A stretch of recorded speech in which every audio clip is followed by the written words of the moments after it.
जय महाकाल की। मैं एस्ट्रो कमल कुमार अग्रवाल दिल्ली से। नमस्कार मेरे गुरुजनों को, श्री एच.एस. रावत जी को, अजय भामी जी को, राज शर्मा जी को और मेरे भाई मनेंद्र जी को, बाकी सभी बहनों को, भाइयों को, श्री पंथी जी को और हमारे दिलीप अवस्थी जी को चरणों में प्रणाम। जय महाकाल की। दिल्ली से आया हूं और गुरु जी का शिष्य हूं, हमारे एच.एस. रावत जी का।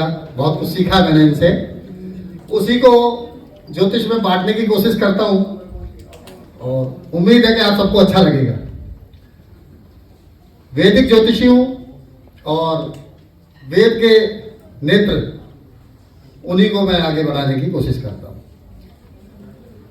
दोस्तों, जब हम जन्म पत्रिका देखते हैं, आप भी देखते हैं, हम भी देखते हैं, तो कई बार देखते हैं जन्म पत्री में राजयोग तो भरे पड़े हैं लेकिन काम नहीं आते।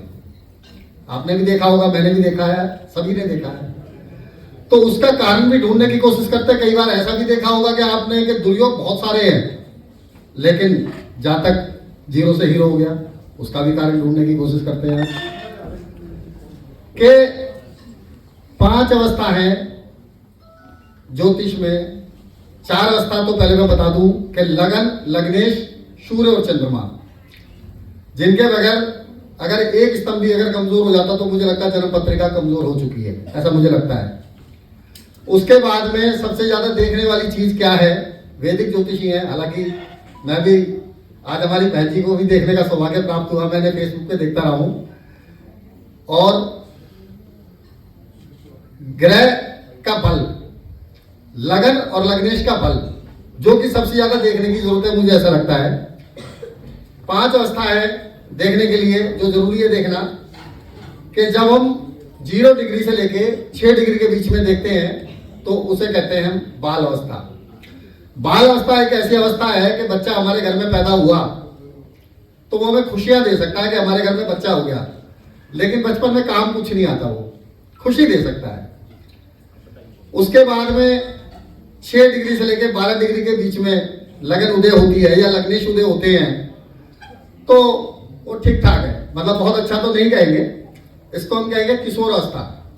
किशोर अवस्था दोस्तों जो एक ऐसी है वो जिसमें चुगलबाजी ज्यादा होगी, लड़कपन ज्यादा होगा, मजाक मौज मस्ती ज्यादा होगी। आपने कई बार देखा होगा, ऐसे ऐसे जातक देखे होंगे 70 साल की उम्र है लेकिन जोक सुनने के आदी है, खेल कूदने के आदी है, बच्चों के साथ चुगलबाजी करते हैं। उनकी लगन आप चेक करना 6 डिग्री से 12 डिग्री के बीच में होगी। उसके बाद में 12 डिग्री से लेकर 18 डिग्री के बीच में जो उदय हो रही है लगन, इसको हम कहेंगे सबसे बेहतर लगन यही है। बल मिल गया कुंडली को। कैसे कि 12 डिग्री से 18 डिग्री के बीच में हो गई युवा अवस्था। अब युवा आदमी है तो कामयाबी हासिल कर रहे हैं, क्योंकि उसके अंदर चाहत भी है, मेहनती भी है, इच्छा शक्ति भी है और वो करने का काबिल भी है। तो लगन और लग्नेश की डिग्री अगर 12 से 18 डिग्री है तो मुझे लगता है कि जातक 0 से हीरो बनता है, कितने भी दुर्योग जातक पड़े हों जन्म कुंडली में। लेकिन लगन और लग्नेश मजबूत होनी चाहिए, शर्त यही है। उसके बाद में 18 डिग्री से 24 डिग्री के बीच में वृद्धावस्था। ऐसे मान के चलो जैसे 50 साल के बुजुर्ग हैं, समझ तो बहुत सारी है, इच्छा भी है, करने की कोशिश भी करते हैं, लेकिन नाकामी हासिल कई बार हो जाती है। कई बार, हमेशा नहीं होता ऐसा, लेकिन 18 डिग्री से 24 डिग्री के बीच में ये चीज आपको देखने को मिलेगी कि जातक के अंदर इच्छा शक्ति तो है लेकिन वो एंड टाइम पे हाफ जाता है, कर नहीं पाता कुछ। उसके बाद में 24 डिग्री से लेके 30 डिग्री के बीच में ये अवस्था दोस्तों सबसे ज्यादा कमजोर मानी गई है लगन और लग्नेश के लिए, जिसमें कि अगर 30 डिग्री से पहले 29-28 डिग्री का अगर लगन और लग्नेश हो गया तो मुझे लगता है कि आदमी कितने ही बड़े बड़े राजों को पढ़ाने कोई फर्क नहीं पड़ता, मुझे ऐसा लगता है। क्योंकि लगन हमारा शरीर है, शरीर अगर कमजोर है तो उसके बाद लगन से ही चलते हैं। लगन में कोई पापी ग्रह बैठा है, 6, 8, 12 के मालिक बैठे हैं तो भी संघर्ष दे देंगे जीवन में। लगने 6, 8, 12 में बैठे तो भी संघर्ष दे देंगे। लेकिन ऐसे जातक अगर जन्म स्थान से दूर रहते हैं तो मुझे लगता है काफी कामयाबी हासिल कर लेते हैं। लगन लग्नेश मजबूत है तब, भले ही 6, 8, 12 में हो लग्नेश, कोई बात नहीं, क्योंकि कई राशि तो ऐसी है कि जिनको 6, 8, 12 का दोष ही नहीं लगता, ऐसा भी तो है ना गुरु जी। उसके बाद में हम एक ग्रह को पकड़ते हैं, मंगल। मंगल एक ऐसा ग्रह मैंने देखा कि भले ही वो शत्रु है लगन में, जैसे मिथुन लगन में सबसे ज्यादा कारक मंगल है, लेकिन अगर मंगल लगन को देख ले कहीं से, किसी भी पत्रिका में, किसी भी लगन में, लेकिन लगन को देख ले तो आदमी ऊर्जावान होगा, चाहत बहुत जबरदस्त होगी और वो कुछ करके दिखाएगा जीवन में। भले ही मैरिटल लाइफ को खराब कर दे वो एक अलग बात है, क्योंकि सप्तम में बैठ के लगन को देखेगा, दसम में बैठ के लगन को देखेगा, छठे घर में बैठ गया और लगन को देख लिया तो 0 से हीरो बनाएगा, ऐसा मुझे लगता है। तो मैं यही कहूंगा कि राहु भी बहुत अच्छी क्वालिटी देते हैं अगर मित्र राशि में बैठे हैं, और शत्रु राशि में बैठ गए तो बात खराब। शनिदेव, शनिदेव 100% में से 2% लगन में अच्छा फल देते हैं, अदरवाइज 98% जातक को हताश और निराश ही देखा होगा, भले ही वो तुला राशि और मकर राशि का ही क्यों ना हो। मेरा जो आकलन कहता है, हालांकि शश योग बन जाता है तो उसके रिजल्ट अलग होते हैं, पंच महापुरुष के योग अलग हैं, उसके रिजल्ट आएंगे जब दशा आएगी। अब दशा नहीं आएगी तो हम भी क्या कर लेंगे, कुछ नहीं। इसके साथ साथ लगन में अगर शनिदेव होंगे या लगन से शनिदेव का रिश्ता बनेगा, भले वो लगन को देख लें या लगन से किसी भी प्रकार से उनका संबंध बन जाए, तो मुझे लगता है जातक के अंदर निराशावादी बहुत हो जाते हैं। किस तरीके से? आदमी करता मेहनत बहुत ज्यादा है, मिलता कुछ नहीं है। क्यों? क्योंकि वो शनि चले जो शनिश्चर 3 दिन का काम 13 महीने में भी नहीं होने देते। इसीलिए तो जातक मेहनत बहुत करता है, मेहनती बहुत होगा जातक, इच्छा शक्ति बहुत अच्छी होगी, लेकिन काम होते हैं 99 के बाद जाके, 99 के बाद काम जाके इस तरीके से हो जाते जातक के कि इंसान 0 से हीरो बन जाता है। और जैसे मैं खुद खड़ा हूं आपके सामने, इससे ज्यादा एग्जाम्पल क्या दूं। उसके बाद में चलिए, ये हुई लगन की बात। एक मैं कॉन्सेप्ट एक अलग से लेके आया हूं, अपनी बहन जी से जरूर इजाजत तो चाहूंगा कि हम देखते हैं लगन पत्रिका में कैरियर को।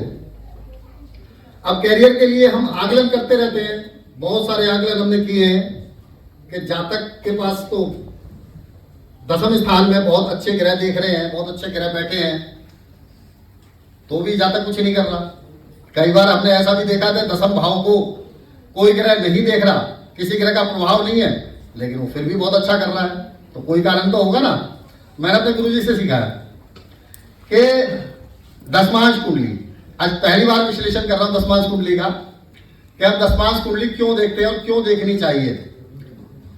कि दसमांश कुंडली में पहले तो हम इसके तरीका देखते हैं, वैसे आप सभी विद्वान हैं, सभी को पता है तरीका क्या है, क्या उसका कॉन्सेप्ट है कि लगन पत्रिका में चंद्रमा जिस नक्षत्र में उदय हुआ है उसके नक्षत्र को देख लो, उसके नक्षत्र का मालिक मान लीजिए शनिदेव बन गए। अब दसमांश कुंडली में सबसे पहले देखो शनिदेव को, शनिदेव क्या कर रहे हैं। शनिदेव एक तो संघर्ष बहुत कराते हैं तो सबको पता है, लेकिन शनिदेव का संबंध अगर दसम स्थान से बन गया तो जातक 0 से हीरो बनता है और राजनीति भी करता है, आज नहीं तो कल, और नौकरी भी करता है और व्यापार भी करता है। लेकिन वो राशि के ऊपर डिपेंड है किस राशि में शनिदेव चले गए। उसके बाद देखेंगे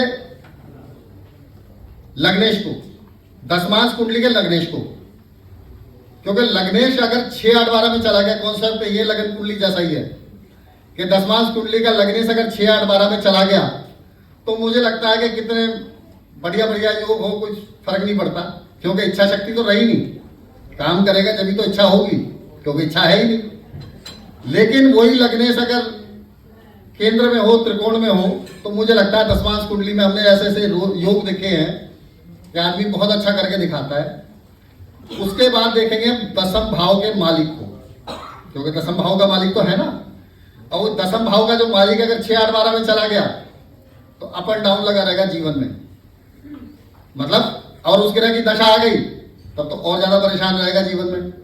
6, 8, 12 में होगा तो उसके बाद वो जॉब करेगा। ऐसा भी देखा गया है कि अगर दशमेश है 6, 8, 12 में चला गया तो जॉब करेगा, और वही विदेश में चला जाता तो बहुत अच्छी तरक्की करता है। लगन कुंडली में भी यही हिसाब है और दशमांश कुंडली में भी यही हिसाब है।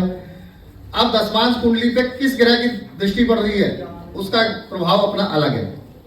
कि सूर्य की दृष्टि पड़ रही है तो पिता से या सत्ता से, और मंगल की दृष्टि पड़ रही है तो आदमी बहुत अच्छा प्रॉपर्टी डीलर हो सकता है, बहुत अच्छा सलाहकार हो सकता है, बहुत अच्छा पुलिस आर्मी में जा सकता है।